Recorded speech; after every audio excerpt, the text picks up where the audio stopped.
ഗൗതം ഗംഭീറിന്റെ കിരീടത്തിൽ മറ്റൊരു പൊൻതൂവലും കൂടെ കിട്ടിയേക്കുവാണ്. രണ്ടാമത്തെ സീരീസ് നമ്മൾ പരാജയപ്പെടുവാണ്. തുടർച്ചയായി 16 സീരീസ് ജയിച്ച ഒരു ടീം അടുപ്പിച്ച് അയർലൻഡ് അടുത്തതാണ്ട് ഇംഗ്ലണ്ടിന്റെ കൂടെ നമ്മൾ സീരീസ് പരാജയപ്പെടുന്നു. ഒരു കളിയും കൂടെ ബാലൻസ് നിൽപ്പുണ്ട്. വൈറ്റ് വാഷിന് തൊട്ടരികിൽ അടുത്ത കളി വൈറ്റ് വാഷ് ആവത്തില്ലെന്ന് എന്തുറപ്പുണ്ട് നമുക്ക്? എന്തിന്റെ ഉറപ്പ് പറയാൻ പറ്റും? ഇംഗ്ലണ്ട് അടുത്ത കളിയിൽ എക്സ്പെരിമെന്റ് ഒന്നും ചെയ്യാൻ നിന്നില്ല എങ്കിൽ വൈറ്റ് വാഷ് ഉറപ്പാണ്. 4 കളി നമ്മൾ പരാജയപ്പെടും. എന്തോ ഒരു ഭാഗ്യത്തിന് മഴ ദൈവങ്ങൾ കൂടെ നിന്നതുകൊണ്ട് 5 കളി തോക്കാത്ത രീതിയിലേക്ക് പോയി. അല്ലെങ്കിൽ 5 കളി നമ്മൾ പരാജയപ്പെട്ടു പോയതിനെ നമ്മുടെ ക്രിക്കറ്റ് ഇന്ന് എക്സ്പോസ് ആയി. ഒരു കണക്കിന് നോക്കുവാണെങ്കിൽ നമ്മുടെ ക്രിക്കറ്റ് എക്സ്പോസ് ആയത്, നമ്മുടെ ബാറ്റ്സ്മാൻമാർ എക്സ്പോസ് ആയത് എന്തുകൊണ്ട് നല്ലതാണ്. പക്ഷേ ഇവിടെ എന്ത് റോളാണ് BCC എടുക്കാൻ പോകുന്നത്? കോച്ചിനെയും ക്യാപ്റ്റനെയും BCC എല്ലാവരും കൂടെ ഒരുമിച്ചിരുന്ന് ഒരു മീറ്റിംഗ് നടത്താൻ പോവുകയാണോ? അതോ സിംബാബ്വെക്കെതിരെ ഇതേ ടീമിനെ അഴിച്ചുവിടാൻ പോവാണോ നമ്മൾ? ഒരു സഞ്ജു സാംസന് മാത്രം റെസ്റ്റ്, തിലക് വർമ്മയ്ക്ക് റെസ്റ്റ് ഇല്ല, സുന്ദറിന് റെസ്റ്റ് ഇല്ല, ഇഷാൻ കിഷന് റെസ്റ്റ് ഇല്ല, അഭിഷേക് ശർമ്മയ്ക്ക് റെസ്റ്റ് ഇല്ല, സഞ്ജു സാംസന് മാത്രം റെസ്റ്റ് കൊടുത്തിട്ട് സിംബാബ്വേയിലോട്ട് ഇവരെ പറഞ്ഞു വിടാൻ പോവാണ്. എന്തിനാണ്? സിംബാബ്വെ തല്ലി തകർക്കാനോ? സിംബാബ്വെ തല്ലി തകർത്തിട്ട് ഓക്കെ ഞങ്ങളുടെ ബാറ്റ്സ്മാൻമാർ തിരിച്ചു വന്നെന്ന് പറയാൻ വേണ്ടി BCC ഒരു അവസരം കൊടുക്കാൻ പോവാണ് ഇവർക്ക്. ഈ ഒരു തോൽവിയിൽ നിന്ന്, ഈ അടുപ്പിച്ചുള്ള 2 സീരീസ് തോൽവിയിൽ നിന്ന് BCC എന്ത് റോളാണ് എടുക്കാൻ പോകുന്നത്, BCC എന്ത് സ്റ്റെപ്പാണ് എടുക്കാൻ പോകുന്നതെന്ന് ഓരോ ക്രിക്കറ്റ് ഫാൻസും ആഗ്രഹിക്കുവാണ്. ക്രിക്കറ്റിനെ ഇഷ്ടപ്പെടുന്നവർ ആഗ്രഹിക്കുവാണ് BCC എന്ത് സ്റ്റെപ്പാണ് എടുക്കാൻ പോകുന്നത്. BCC അഴിച്ചു വിട്ടല്ലോ, ഗൗതം ഗംഭീറിന്റെ കയ്യിലോട്ട് കൊടുത്തല്ലോ ടീമിനെ, ശ്രേയസ് അയ്യറിന്റെ കയ്യിലോട്ട് കൊടുത്തല്ലോ. റിസൾട്ട് എന്താണെന്ന് വെച്ചാൽ അടുപ്പിച്ച് 5 കളി ഇന്ത്യ പരാജയപ്പെടുവാണ്. ഇന്ത്യ പരാജയപ്പെടുന്നു. ഈ ഒരു പരാജയം നോക്കുവാണെങ്കിൽ ഇതിനകത്ത് നമുക്ക് ഒരുപാട് പാഠങ്ങൾ ഉൾക്കൊള്ളാനുണ്ട്. നമ്മൾ ചരിത്രത്തിൽ ആദ്യമായിട്ടാണ് ഇംഗ്ലണ്ടിനെതിരെ സീരീസ് പരാജയപ്പെടുന്നത്. ഇംഗ്ലണ്ട് ചരിത്രത്തിൽ ആദ്യമായിട്ടാണ് ഇന്ത്യക്കെതിരെ ഒരു സീരീസ് നേടുന്നത്. ഇതുവരെ നോക്കുവാണെങ്കിൽ നമ്മൾ 7 കളി കളിച്ചിട്ടുണ്ട്. അതിൽ നോക്കുവാണെങ്കിൽ 5 സീരീസ് നോക്കുവാണെങ്കിൽ ഇന്ത്യ ജയിച്ചിട്ടുള്ളത്. അത് നമ്മൾ ഇന്ത്യ ഇംഗ്ലണ്ടിന്റെ മണ്ണിൽ കയറി ഇംഗ്ലണ്ടിനെ അടിച്ചിട്ടുണ്ടെന്നേ. T20ക്കകത്ത് നമ്മുടെ വീട്ടിലോട്ട് വിളിച്ചു വരുത്തി നമ്മൾ അമ്മമാരെ അടിച്ചിട്ടുണ്ട്. പക്ഷെ ഗൗതം ഗംഭീറിന്റെ കയ്യിലോട്ട് ഈ ടീമിനെ ചെന്നപ്പോഴത്തേന് ഈ ടീം പരാജയപ്പെടാൻ തുടങ്ങി. ഗൗതം ഗംഭീർ പറയാം, ഷോ ഞാൻ ഹെഡ് കോച്ച് ആയിരിക്കുമ്പോഴത്തേന് ചരിത്രങ്ങൾ ആവർത്തിക്കാതിരിക്കുന്നത് എങ്ങനെയാണ്? എനിക്കിതൊന്നും പുത്തരിയല്ല. സൗത്ത് ആഫ്രിക്കയോടെ തോക്കുന്നത്, ന്യൂസിലാൻഡിന്റെ കൂടെ തോക്കുന്നത്, അയർലൻഡിന്റെ കൂടെ തോക്കുന്നത്, ഇതൊന്നും എനിക്കൊരു പുത്തരിയല്ല. ഇതാ ഞാൻ നിങ്ങൾക്കെതിരെ തോറ്റുതരും, ഞങ്ങളുടെ ടീമിനെ ഒന്നും അല്ലാതാക്കി തരാമെന്ന് പറയുന്ന ഒരു പ്രകടനം കാഴ്ചവെക്കും. ചരിത്രത്തിൽ ആദ്യമായിട്ട് ഇംഗ്ലണ്ട് നോക്കുവാണെങ്കിൽ ഇന്ത്യക്കെതിരെ ഒരു T20 സീരീസ് നേടുന്നു. ഇവിടെ മനസ്സിലാവും നമ്മുടെ തകർച്ച എവിടെയാണെന്ന്. ഇവിടെ മനസ്സിലാവും നമ്മുടെ പതനം എവിടെ തുടങ്ങിയെന്നുള്ളത്. ഇത്രയും നല്ലൊരു കണ്ടീഷൻ നോക്കുവാണെങ്കിൽ കിട്ടുമോ? ഇത്രയും നല്ലൊരു കണ്ടീഷൻ ഇംഗ്ലണ്ടിലെ, ഇന്ത്യക്ക് സിമിലർ ആയിട്ടുള്ള ഒരു കണ്ടീഷൻ, ബാറ്റിംഗ് പാരഡൈസ്. അവിടെ നമ്മുടെ ബാറ്റ്സ്മാൻമാർക്കൊന്നും അനങ്ങാൻ കഴിയുന്നില്ല. കൈയും കാലും ഒക്കെ കെട്ടിയിട്ടേക്കുന്ന പോലെ നമ്മുടെ പ്ലേയേഴ്സ് വന്ന് ബാറ്റ് ചെയ്യുന്നത്. ആദ്യമായിട്ട് ബാറ്റ് എടുക്കുന്ന നഴ്സറി പിള്ളേരെ കൂട്ടല്ലേ ഇന്ത്യയുടെ ബാറ്റ്സ്മാൻമാർ വന്നിട്ട് ബാറ്റ് ചെയ്യുന്നത്. ഇന്ന് വരെ നോക്കുവാണെങ്കിൽ പേസ് ബോളർമാരെ കളിച്ചിട്ടേ ഇല്ലാത്ത രീതിയിലല്ലേ ജോഷ് ടങ്കിന് വിക്കറ്റ് കൊണ്ട് കൊടുക്കുന്നത്. ജോ ഫാർച്ചർ നോക്കുവാണെങ്കിൽ നമ്മൾ വെറുതെ വിക്കറ്റ് കൊണ്ട് കൊടുക്കുവാണ്. എന്ത് ഭൂതമാണ് ഈ പിച്ചിനകത്ത് ഒളിച്ചിരുന്നത്? എന്ത് ഭൂതമാണ് ഈ പിച്ചിനകത്ത് ഒളിച്ചിരുന്നത്? പക്ഷേ ഈ പിച്ചിനകത്ത് നോക്കുവാണെങ്കിൽ IPL മുതൽ ഒരു സ്ട്രാറ്റജി ഇപ്പൊ നടന്നുകൊണ്ടിരിക്കുകയാണ്. ജോഷ് ഹേസ്ലിവുഡ്, റബാഡ അല്ലെങ്കിൽ ജോ ഫാർച്ചർ ഇവരൊക്കെ നോക്കുവാണെങ്കിൽ ഇപ്പോൾ T20യിൽ നോക്കുവാണെങ്കിൽ ടെസ്റ്റ് ലൈനിലാണ് ബോൾ ചെയ്യുന്നത്. അവർ വന്നിട്ട് ഹാർഡ് ലെങ്ത് ഡെലിവറിയിൽ ബോൾ ചെയ്യാൻ തുടങ്ങി. റബാഡ നോക്കുവാണെങ്കിൽ ഏറ്റവും കൂടുതൽ വിക്കറ്റ് എടുത്ത ഒരു പ്ലെയറാണ് IPLനകത്ത്. അടി കിട്ടാതിരിക്കാൻ വേണ്ടി അവരൊരു സ്ട്രാറ്റജി ഉണ്ടാക്കി. ആ ഒരു സ്ട്രാറ്റജിയാണ് hard length delivery. 7 metre length, 8 metre ലെങ്തിനകത്ത് വന്ന് ബോൾ ചെയ്യുക. IPLനകത്ത് അത് ബോൾ ചെയ്ത് നോക്കുവാണെങ്കിൽ ഇന്ത്യയുടെ ഫ്ലാറ്റ് പിച്ചിൽ പോലും സക്സസ് ആയ ഒരു മെത്തേഡ് നോക്കുവാണെങ്കിൽ ഇപ്പം മറ്റുള്ള ടീമുകൾ അത് അഡാപ്റ്റ് ചെയ്യാൻ പോവാണ്. അഡാപ്റ്റ് ചെയ്തിട്ട് ഇംപ്ലിമെന്റ് ചെയ്യുന്നത് ആർക്കെതിരെയാണ്? ഇന്ത്യക്കെതിരെ. ഇന്ത്യക്കെതിരെ നോക്കുവാണെങ്കിൽ 3 പ്ലാനാണ് നോക്കുവാണെങ്കിൽ ടീം ഉണ്ടാക്കുന്നത്. ആദ്യത്തെ പവർ പ്ലേക്കകത്ത് നോക്കുവാണെങ്കിൽ ഹാർഡ് ലെങ്ത് ഡെലിവറി ആയിട്ട് വരും. രണ്ടാമത്തെ സ്റ്റേജ് നോക്കുവാണെങ്കിൽ സ്പിന്നർമാര് 80ന്റെ മേലോട്ട് സ്പീഡ് കൊടുക്കാറേ ഇല്ല ബോളിന്. വിൽ ജാക്കും ആദിൽ റാഷിദും കൂടെ വന്നിട്ട് എറിയുന്ന സ്പീഡ് നോക്കുവാണെങ്കിൽ 80, 82, 82ന്റെ സ്പീഡിൽ കൂടുതൽ നോക്കുവാണെങ്കിൽ കൊടുക്കാറേ ഇല്ല. മൂന്നാമത്തെ സ്റ്റേജ് നോക്കുവാണെങ്കിൽ ആ ഒരു ഡെത്ത് ഓവറിലോട്ട് വരുമ്പോഴത്തേന് പേസ് ബോളർമാർ വന്നിട്ട് പേസ് ഓഫ് ചെയ്തിട്ട് ബോൾ ചെയ്യാൻ തുടങ്ങുകയാണ് ഇന്ത്യയുടെ ബാറ്റ്സ്മാൻമാർക്കെതിരെ. ഈ 3 പ്ലാൻ നോക്കുവാണെങ്കിൽ ഇന്ത്യ സ്ട്രഗിൾ ചെയ്യുകയാണ്. ഇന്ത്യയുടെ ബാറ്റ്സ്മാൻമാർ നോക്കുവാണെങ്കിൽ ഒന്ന് അനങ്ങാൻ പോലും കഴിയാതെ കാലും കൈയും കെട്ടിയിട്ടിരിക്കുന്നവരെ കൂട്ട് ക്രീസിൽ നിന്ന് സ്ട്രഗിൾ ചെയ്തുകൊണ്ടിരിക്കുകയാണ്. അതായത് T20 വേൾഡ് കപ്പിന് ശേഷം നോക്കുവാണെങ്കിൽ ഹാർഡ് ലെങ്തിനെതിരെയുള്ള ഇന്ത്യയുടെ ആവറേജ് പരിശോധിക്കുകയാണെങ്കിൽ കേവലം 14.75ന്റെ ആവറേജ് മാത്രമാണ് ഇന്ത്യയുടെ പേര് കേട്ട ബാറ്റ്സ്മാൻമാർക്കുള്ളത്. എല്ലാവർക്കും കൂടെ ചേർത്ത് നോക്കുവാണെങ്കിൽ 14.75ന്റെ ആവറേജ് ആണ് T20 വേൾഡ് കപ്പിന് ശേഷം ഇന്ത്യയുടെ ബാറ്റ്സ്മാൻമാർക്കുള്ളത് ഏതിനെതിരെ? Hall length ഡെലിവറിക്കെതിരെ. അത്രമാത്രം അധപ്പതനത്തിലോട്ട് പോയി ഇന്ത്യൻ ക്രിക്കറ്റ്. വരുക ഹാൾ ലെങ്ത് ഡെലിവറി, പേസ് ചേർത്തെറിയുക, സ്പോഞ്ചി ആയിട്ടുള്ള ബൗൺസ് ഉണ്ടായിരിക്കും. അവിടെ നോക്കുവാണെങ്കിൽ ഇന്ത്യയുടെ ബാറ്റ്സ്മാൻമാർ 6 അടിക്കാൻ പോയിട്ട് വിക്കറ്റ് കൊണ്ട് കൊടുക്കുക. 6 അടിക്കണം. ആർക്കും 4 വേണ്ട, സിംഗിൾ വേണ്ട, ഡബിൾ വേണ്ട, running between with the wicket വേണ്ട, ഒന്നും വേണ്ട. ഞങ്ങൾക്ക് 6 അടിക്കണം. ഇനി സൂര്യവംശി വന്നിട്ട് 10 6 അടിച്ചു കഴിഞ്ഞാൽ ഞങ്ങൾക്ക് എന്ത് വാല്യൂ ഉണ്ട്? അതുകൊണ്ട് അഭിഷേക് ശർമ്മയ്ക്ക് 6 അടിക്കണം, ഇഷാൻ കിഷനും 6 അടിക്കണം. 6 കുറഞ്ഞ ഒരു കളിയില്ല ഞങ്ങൾക്ക് 6 അടിക്കണം. ഞങ്ങൾക്ക് സൂര്യവംശി തോൽപ്പിക്കണം. സൂര്യവംശി 10 6 അടിച്ചാൽ ഞങ്ങൾക്ക് എന്ത് വിലയുണ്ടെന്നുള്ള രീതിയിലുള്ള ബാറ്റിംഗ് പ്രകടനമാണ് ഇന്ത്യയുടെ പേര് കേട്ട ടോപ്പ് ഓർഡർ കാഴ്ചവെക്കുന്നത്. ഒരു 6 ഓവർ പിടിച്ചു നിൽക്കാൻ ഇന്ത്യയുടെ ടോപ്പ് ഓർഡറിന് കഴിയുമായിരുന്നെങ്കിൽ ഇന്നത്തെ കളിയിൽ നമുക്കൊരു 220 റൺസ് എങ്ങനെ പോയാലും ബോളിലോട്ട് വെക്കാമായിരുന്നു. ഒരു ഫ്ലാറ്റ് പിച്ചിൽ നമ്മൾ നിരങ്ങി എടുത്തത് 158 റൺസാണ്. 158 റൺസ്. ഞാൻ സത്യം പറഞ്ഞു കഴിഞ്ഞാൽ ശ്രേയസറിനെ നമിക്കുന്നു. ശ്രേയസറിന്റെ ആ ഒരു ബാറ്റിംഗ് പ്രകടനം ഇല്ലായിരുന്നെങ്കിൽ ഇന്ന് നോക്കുവാണെങ്കിൽ 100 റൺസ് പോലും നമുക്ക് കണ്ടെത്താൻ കഴിയുമായിരുന്നു. ഇന്നും 100 റൺസിന് താഴെ നോക്കുവാണെങ്കിൽ നമ്മൾ തീർന്നു തന്നെ, ഓൾ ഔട്ട് ആയി പോയ ടീം. ശ്രേയസറിനെ പലരും ക്രിട്ടിസൈസ് ചെയ്യുന്നുണ്ട്. ആ മനുഷ്യൻ എന്ത് ചെയ്യാനാണ്? ടീം നോക്കുവാണെങ്കിൽ ബാക്കിൽ നിന്ന് കുത്തുവാണ്. ഹെഡ് കോച്ച് നോക്കുവാണെങ്കിൽ തനിക്ക് പാദസേവ ചെയ്യുന്നവരെ ടീമിലേക്ക് ഇടുവാണ്. ടീമിലോട്ട് വരാമെന്ന് പിന്നിൽ നിന്ന് കുത്തുവല്ലേ. ശ്രേയസർ ഇതിൽ കൂടുതൽ എന്ത് ചെയ്യണം? 2 ഹാഫ് സെഞ്ചുറി നേടിയെന്ന ഇംഗ്ലണ്ടിൽ ഇന്ത്യ ബാറ്റ്സ്മാർ നേടുന്നത് മൊത്തം 3 ഹാഫ് സെഞ്ചുറിയാണ്. അതിൽ 2 ഹാഫ് സെഞ്ചുറി ശ്രേയസറിന്റെ, 1 ഹാഫ് സെഞ്ചുറി അഭിഷേക് ശർമ്മയുടെയാണ്. ആ മനുഷ്യൻ ഇതിൽ കൂടുതൽ എന്ത് ചെയ്യും? അയാൾ നോക്കുവാണെങ്കിൽ T20 ഒരു കമ്പാക്ക് ചെയ്യുന്ന ഒരു ക്യാപ്റ്റനാണ്. അയാളെ അത്ര മോശം ക്യാപ്റ്റനായിട്ട് എങ്ങനെ നമുക്ക് പറയാൻ കഴിയും? ഡൽഹി ടീമിനെ ഫൈനലിൽ എത്തിച്ച ക്യാപ്റ്റനാണ്. അത് കഴിഞ്ഞിട്ട് വേറെ ആരും ഡൽഹി ടീമിനെ ഫൈനലിൽ എത്തിച്ചിട്ടില്ലെന്നേ. അയാൾ മാത്രമേ എത്തിച്ചിട്ടുള്ളൂ. KKR അയാൾ ഒന്നുമില്ലെങ്കിൽ ഒരു കിരീടം നേടിക്കൊടുത്തില്ലേ? പഞ്ചാബിനെ 14 വർഷത്തിന് ശേഷം അയാൾ ഫൈനലിൽ കളിപ്പിച്ചില്ലേ? അയാൾ എങ്ങനെ ഒരു മോശം ക്യാപ്റ്റൻ ആവുന്നത്? അയാളെ ഒരു മോശം ക്യാപ്റ്റൻ ആക്കുമല്ലേ? അയാൾക്ക് ഈ ടീമിനകത്ത് എന്ത് റോളാണ് ഉള്ളത്? ഇന്ന് നോക്കുവാണെങ്കിൽ നാണക്കേടിന്റെ റെക്കോർഡ് അയാൾ സ്വന്തമാക്കി. അയാൾ ഇത്രയും ബാറ്റിംഗ് പെർഫോമൻസ് കാഴ്ചവെച്ചു. ഇന്ത്യ നോക്കുവാണെങ്കിൽ ഒരു നാണക്കേടിന്റെ റെക്കോർഡ് ചെയ്യുന്ന ഒരു 158 റൺസ് എങ്കിലും അയാൾ ബോർഡിനകത്ത് കണ്ടുവച്ചു. അയാൾ ബാറ്റിംഗ് മോശമായിരുന്നോ? 49 ബോളിൽ നിന്ന് 80 റൺസ് എടുക്കുക, 4 4 5 6, 163 സ്ട്രൈക്ക് റേറ്റിൽ ഈ പിച്ചിൽ എന്താ വലിയ മോശമാണോ? അയാൾ എന്ത് ചെയ്യാനാ? 48 റൺസിൽ 3 വിക്കറ്റ് പോവാണ്. അയാൾ അടിക്കാൻ തുടങ്ങുമ്പോഴത്തേന് ശിവൻ ദുബെ അടിച്ചിട്ട് കയറി ഔട്ടായി കയറി പോവാണ്. തിലക് വർമ്മ വിക്കറ്റ് കൊണ്ട് കളഞ്ഞിട്ട് പോവാണ്. സുന്ദർ വിക്കറ്റ് കളഞ്ഞിട്ട് പോവാണ്. അക്ഷർ പട്ടേൽ ഒന്നും ചെയ്യാൻ കഴിയാതെ അവിടെ ഒന്ന് നിൽക്കുവാണ്. അയാൾ എന്ത് ചെയ്യാനാ? അയാളെ നമ്മൾ എന്തുമാത്രം കുറ്റം പറയാനാ? നോക്കുവാണെങ്കിൽ അടുപ്പിച്ച് 5 കളി തോൽക്കുന്ന ഏക ഇന്ത്യൻ ക്യാപ്റ്റനായിട്ട് ശ്രേയസർ മാറി. 5-ൽ നിൽക്കത്തില്ല ഇത്. അടുത്ത കളി എന്താണെന്ന് നമുക്കറിയാം. ഇന്നത്തെ ടീം സെലക്ഷനിലോട്ട് പോവുകയാണെങ്കിൽ സുന്ദർ തിരിച്ച് ഇന്ത്യയുടെ ടീമിന്റെ ഭാഗമായിട്ട് വരുന്നു. എന്തിന്റെ അടിസ്ഥാനത്തിലാണ് സുന്ദറിന് തിരിച്ച് ഈ ടീമിലേക്ക് വരാനുള്ള അവസരം കിട്ടുന്നത്? T20 വേൾഡ് കപ്പിലെ പ്ലെയർ ഓഫ് ദ സീരീസ് ആയിരുന്നോ? അതോ ഹയസ്റ്റ് വിക്കറ്റ് ടേക്കർ ആയിരുന്നോ സുന്ദർ? എനിക്ക് ഓർമ്മയുള്ള സുന്ദർ സൗത്ത് ആഫ്രിക്കയ്ക്കെതിരെ പരാജയപ്പെട്ടപ്പോൾ നമ്മൾ എടുത്ത് വെളിയിലോട്ട് എറിഞ്ഞ സുന്ദറിനാണ് എനിക്ക് ഓർമ്മയുള്ളത്. അല്ല T20 വേൾഡ് കപ്പിനകത്തോ ബൈലാറ്ററൽ സീരീസിനകത്തോ എന്തെങ്കിലും ഒരു പെർഫോമൻസ് കാഴ്ചവെച്ച് തന്റെ ഒറ്റയാൾ പ്രകടനത്തിലൂടെ ഇന്ത്യയെ ജയിപ്പിച്ച സുന്ദറിനെ ഞാൻ കണ്ടിട്ടില്ല ഇതുവരെ. പക്ഷെ സുന്ദർ ഇപ്പോഴും ഗൗതം ഗംഭീറിന്റെ വലിയ ഫേവറേറ്റ് ആയിട്ട് മാറുന്നത് എന്തുകൊണ്ടാണ്? എന്ത് പെർഫോമൻസ് ആണ് സുന്ദർ ഗ്രൗണ്ടിൽ കാഴ്ചവെക്കുന്നത്? അതോ വേറെ വല്ല പെർഫോമൻസ് സുന്ദർ വേറെ വല്ല ഇടത്തും കാഴ്ചവെക്കുന്നുണ്ടോ? പിന്നെ സുന്ദർ ഈ ടീമിന്റെ ഭാഗമായിട്ട് വരുന്നത് ഗുജറാത്ത് ടൈറ്റൻസിന്റെ പ്ലേയിങ് 11സിന്റെ ഭാഗം പോലും അല്ല പലപ്പോഴും. അങ്ങനെയുള്ളവർ നമ്മുടെ പ്ലേയിങ് 11ലോട്ട് എങ്ങനെ കയറി പറ്റുന്നു എന്നുള്ളതാണ് നമ്മുടെ ചോദ്യം. രവി വിഷ്ണോയി നോക്കുവാണെങ്കിൽ രാജസ്ഥാൻ റോയൽസിന്റെ പ്ലേയിങ് 11ന്റെ ഭാഗമല്ല. അവിടെ ബെഞ്ചിൽ ഇരിക്കുന്ന ഒരു പ്ലെയർ ആണ്. പക്ഷെ ഇന്ത്യൻ ടീമിലോട്ട് വരുമ്പോൾ നമ്മൾ ഡയറക്റ്റ് ചാൻസ് കൊടുക്കുവാണ് പ്ലേയിങ് 11ലോട്ട് വരാൻ. സുന്ദറിന്റെ പ്രകടനം എന്തുവായിരുന്നു? ഇന്ന് സുന്ദർ ബാറ്റിങ്ങിലൂടെ എന്ത് പ്രകടനമാണ് കാഴ്ചവെച്ചത്? നമ്പർ 7-ൽ വന്നിട്ട് ഒരു ഫിനിഷർ ചെയ്യേണ്ട റോളാണോ സുന്ദർ കാഴ്ചവെച്ചത്? 8 ബോൾ കളിച്ചു. 8 ബോൾ, അതായത് 1 ഓവറിന് മേളിൽ കളിച്ച് കേവലം എടുത്ത് 5 റൺസാണ്.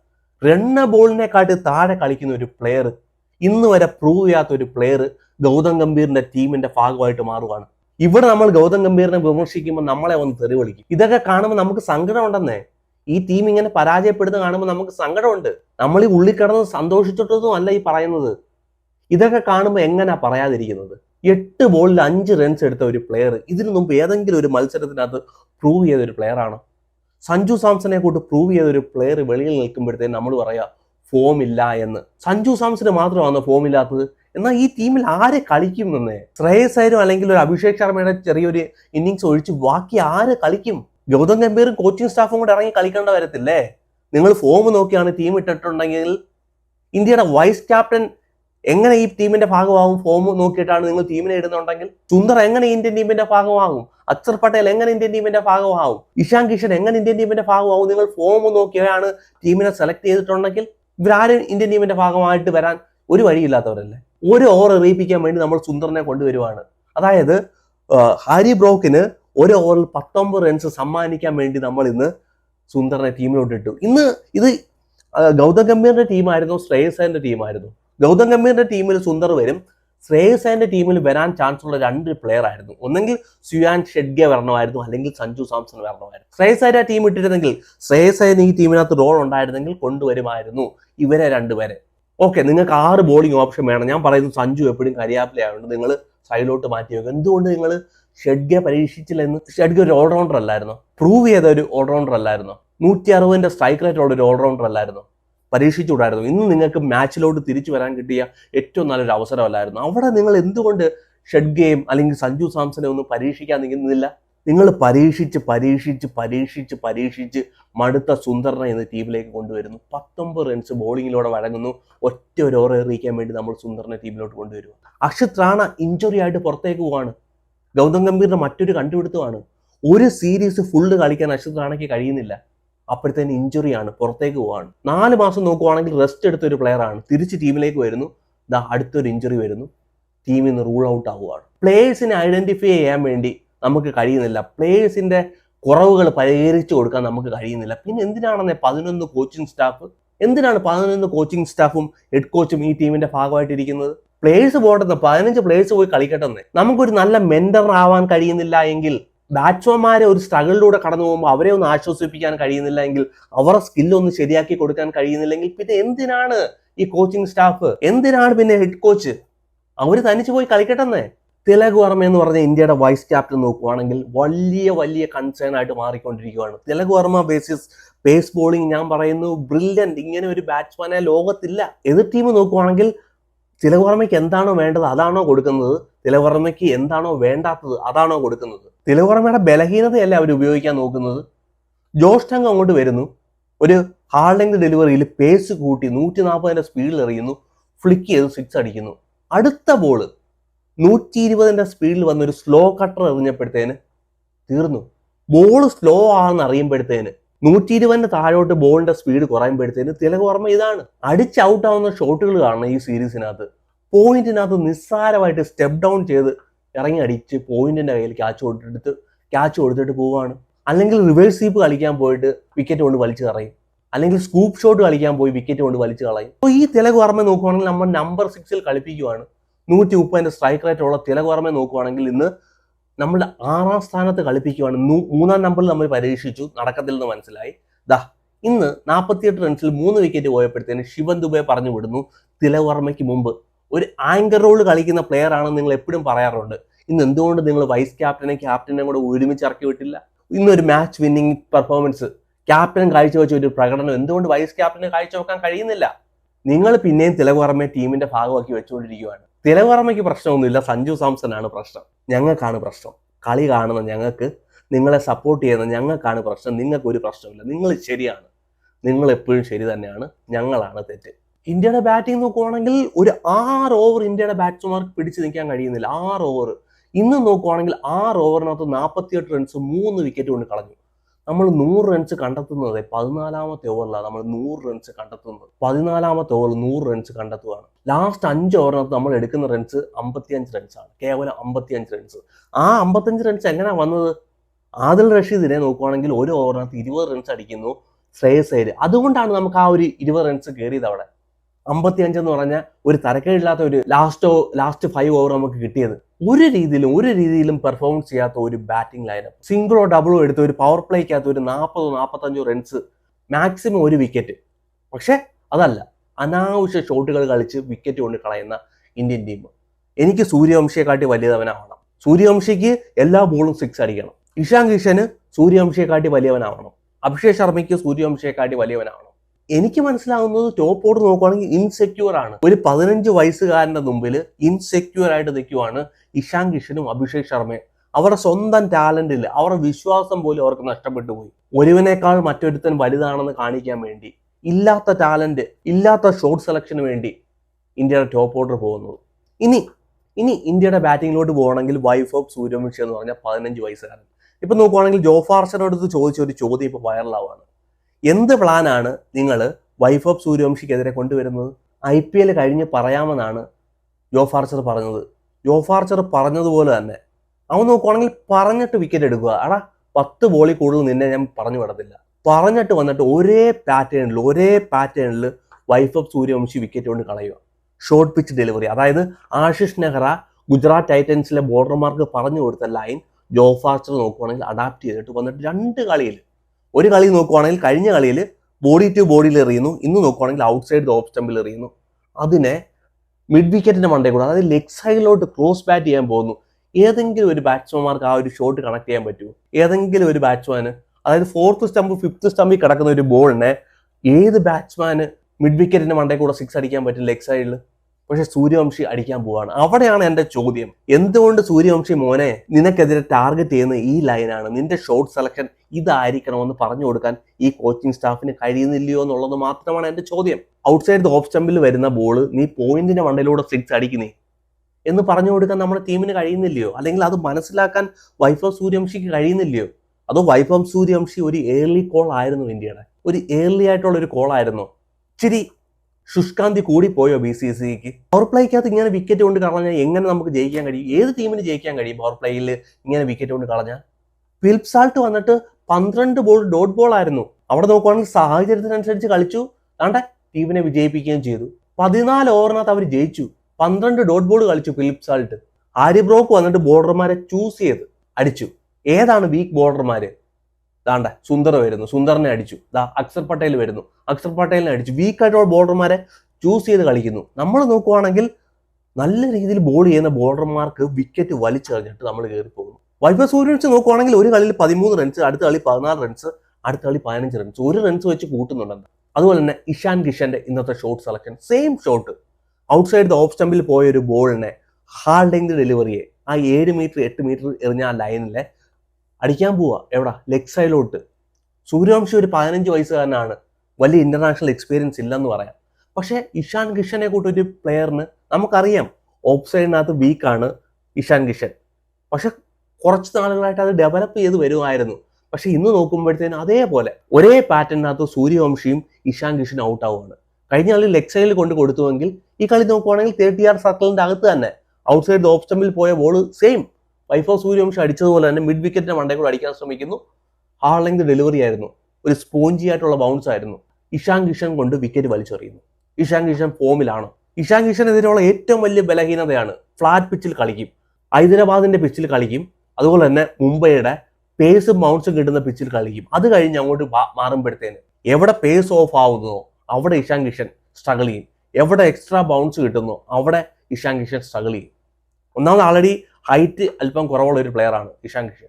ഈ ഇഷാൻ കിഷനെ വെച്ചിട്ട് നമ്മൾ എങ്ങനെ 2028 ഓസ്ട്രേലിയ വേൾഡ് കപ്പിന് പോകും?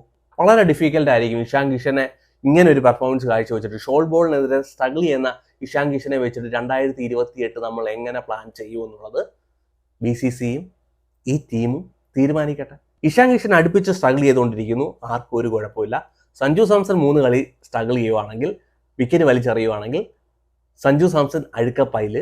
അഭിഷേക് ശർമ്മ നോക്കുവാണെങ്കിൽ ഒരു ഇന്റന്റ് ഉണ്ടായിരുന്നു, എനിക്ക് ഈ കളി ജയിപ്പിക്കണം എന്ന് പറഞ്ഞൊരു ഇന്റന്റ് കാഴ്ചവെച്ചു. നോക്കുവാണെങ്കിൽ റണ്ണ ബോളൊക്കെ കളിച്ചു, 2 ബൗണ്ടറി അടിച്ചുള്ളൂ, റണ്ണ ബോളൊക്കെ കളിച്ചു. പക്ഷെ എക്സലറേറ്റ് ചെയ്യേണ്ട സ്ഥാനത്ത് സ്പിൻ ബോളർമാർക്കെതിരെ സ്ട്രഗിൾ ചെയ്തു. ആദിൽ റാഷിദ് വന്നിട്ട് slow through the air ball എറിയാൻ ശ്രമിക്കുന്നു. അത് നോക്കുവാണെങ്കിൽ കറക്റ്റായിട്ട് കണക്ട് ചെയ്യാൻ കഴിയുന്നില്ല. അഭിഷേക് ശർമ്മയെ കയറി പോകുന്നു. അഭിഷേക് ശർമ്മയ്ക്ക് നോക്കുവാണെങ്കിൽ ഒരു ഇന്നിങ്സേ ഉള്ളൂ പറയാൻ വേണ്ടി, ഒരു ഹാഫ് സെഞ്ചുറിയേ ഉള്ളൂ. ബാക്കി അങ്ങോട്ട് നോക്കുവാണെങ്കിൽ അഭിഷേക് ശർമ്മ എന്ന് പറയുന്ന ഇന്ത്യയുടെ നമ്പർ 1 ബാറ്റ്സ്മാൻ, ICCയുടെ നമ്പർ 1 ബാറ്റ്സ്മാൻ നോക്കുവാണെങ്കിൽ സ്ട്രഗിൾ ചെയ്യുക തന്നെയാണ്. വലിയൊരു വ്യത്യസ്തനാണെന്ന് പറയാൻ പറ്റത്തില്ല അഭിഷേക് ശർമ്മ. ഷോർട്ട് പിച്ച് ബോളിൽ സ്ട്രഗിൾ ചെയ്യുന്നു, അതുപോലെ തന്നെ സ്പിന്നർമാർക്കെതിരെയും അഭിഷേക് ശർമ്മ സ്ട്രഗിൾ ചെയ്തുകൊണ്ടിരിക്കുകയാണ്. ശിവൻ ദുബെ വന്നിട്ട് ഇന്ന് റണ്ണ ബോൾ കളിച്ചു. 23 ബോളിൽ നിന്ന് 22 റൺസ് എടുത്തു. സാരമില്ല, റണ്ണ ബോൾ കളിച്ച് അവിടെ ഒരു പാർട്ണർഷിപ്പ് വേണമായിരുന്നു. പക്ഷേ എക്സലറേറ്റ് ചെയ്യാൻ പോകുന്ന സ്ഥാനത്ത് എക്സലറേറ്റ് ചെയ്യാൻ കഴിയുന്നില്ല, വിക്കറ്റ് വലിച്ചെറിഞ്ഞിട്ട് കയറി പോവുകയാണ്. നമുക്കറിയാം പേസ് ബോളർമാർക്കെതിരെ ഇന്ന് സ്ട്രഗിൾ ചെയ്യുമായിരുന്നു, വലിയ രീതിയിലുള്ള ഷോട്ടിനൊന്നും ശ്രമിച്ചില്ല, എങ്ങനെയെങ്കിലും സർവൈവ് ചെയ്യാൻ വേണ്ടി ശ്രമിക്കുമായിരുന്നു. എന്നാൽ സ്പിന്നർമാർ വന്നപ്പോഴത്തേന് സ്പിന്നർമാർക്കെതിരെ അറ്റാക്ക് ചെയ്യാൻ പറ്റുന്നില്ല. ശിവൻ ദുബൈക്ക് സ്പിന്നർമാർക്കെതിരെ 6 അടിക്കാൻ കഴിയുന്നില്ല. കാരണം എന്താ? അവർ നോക്കുവാണെങ്കിൽ ശിവൻ ദുബൈക്ക് നോക്കുവാണെങ്കിൽ അവർ സ്ട്രെയിറ്റ് ബോൾ കൊടുത്തതേ ഇല്ല. അവർ നോക്കുവാണെങ്കിൽ ഔട്ട്സൈഡ് ഓഫ് സ്റ്റമ്പിലാണ് ബോൾ എറിയുന്നത്. നീ വേണമെങ്കിൽ എത്തി വലിഞ്ഞ് അടിച്ചോ, നീ നിന്റെ ഹാൻഡ് പവർ കൊണ്ട് വേണമെങ്കിൽ നീ കണക്ട് ചെയ്ത് ലോങ് ഓണിന്റെ മേലൂടെ സിക്സ് അടിച്ചോ. കൊടുത്തതേ ഇല്ല, ലെഗ് സൈഡിൽ കൊടുത്തതേ ഇല്ല, ഔട്ട്സൈഡ് ഓഫ് സ്റ്റമ്പിൽ ബോൾ ഇട്ട് കൊടുക്കുകയാണ്. അതും സ്ലോ ത്രൂ ദ എയർ എറിയുവാണ് വിൽ ജാക്ക്. കണക്ട് ചെയ്യാൻ ശ്രമിക്കുന്നു, കണക്ട് ആവുന്നില്ല, വിക്കറ്റ് കൊണ്ട് കൊടുത്തിട്ട് കയറി പോകും.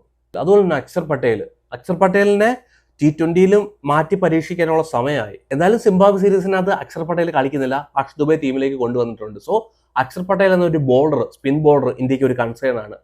അക്ഷർ പട്ടേൽ എന്ന് പറയുന്ന നമ്പർ 8 ബാറ്റ്സ്മാൻ നോക്കുവാണെങ്കിൽ ഇന്ത്യക്ക് വലിയൊരു കൺസേൺ ആയിട്ട് മാറിക്കൊണ്ടിരിക്കുകയാണ്. ഈ ഒരു സീരീസ് നോക്കുവാണെങ്കിൽ BCCയുടെ കണ്ണ് തുറപ്പിക്കുന്ന ഒരുപാട് പ്രകടനങ്ങളുണ്ട്, നല്ല നല്ല തീരുമാനങ്ങൾ എടുക്കാൻ പറ്റുന്ന ഒരുപാട് മൂവ്മെന്റ് നോക്കുവാണെങ്കിൽ ഈ മാച്ചിൽ കിട്ടിയിട്ടുണ്ട്. അതിന് എങ്ങനെ BCC യൂട്ടിലൈസ് ചെയ്യും എന്നുള്ളതാണ് നമ്മൾ കാത്തിരുന്നതാണ്. അതുപോലെ തന്നെ ഇന്ത്യയുടെ ബോളിങ്ങിലോട്ട് വരുവാണെങ്കിൽ അർഷ്ദീപ് സിംഗ് ന്യൂ ബോളിനകത്ത് ബ്രില്യൻ്റ് ആണ്, വിക്കറ്റ് എടുക്കും.